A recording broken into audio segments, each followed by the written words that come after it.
nga, Pebrero pa lang, sinasabi ko na sa inyo, di ba, dun sa mga nagmamadali, hindi pwedeng magpursige ang trial dahil walang prosecutors mula June 30 hanggang July 28. So, mapapalitan na, sir, may mga prosecutors, pero may mga na-retain pa rin naman. Then, yung 20th Congress papasok na rin. So, paano po yung magiging process lang? Hindi yun question kung mariretain sila. Desisyon ng Kamara yon. Pero ang issue ay, ang authority, ang otorisasyon na binigay ng 19th Congress sa mga prosecutors na re-elect man sila o hindi ay hanggang June 30 lamang.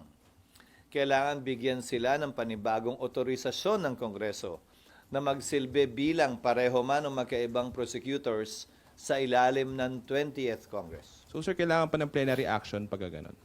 Plenary action ang kinakailangan.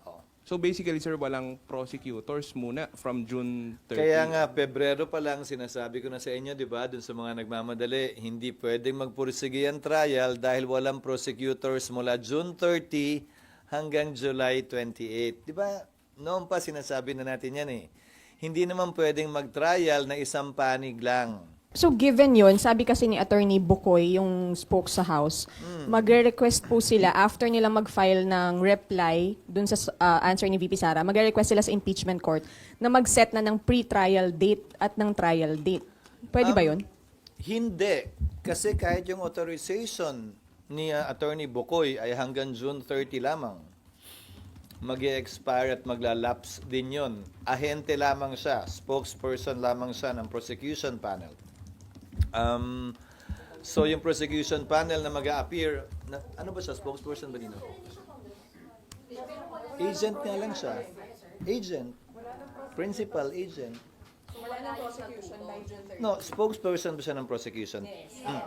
O de sino yung nagbigay sa kanya ng kapangyarihan? Tapos na yung kapangyarihan ng prosecution team ng June 30 noon. So yung pre-trial at yung trial date sa 20th Congress na po. Sa 20th Congress din, kasi paano mo nga isa-set yon ng walang prosecution? Kung mag-set kami, ulitin ko Pebrero pa lang, sinasabi ko na to sa inyo. Paano ka mag-set ng pre-trial na kailangan may magkabilang panig? Hindi naman pwedeng abogado lang ni VP Sara mag-attend doon. One-sided naman yon. Hindi na pre-trial talaga ang tawag doon.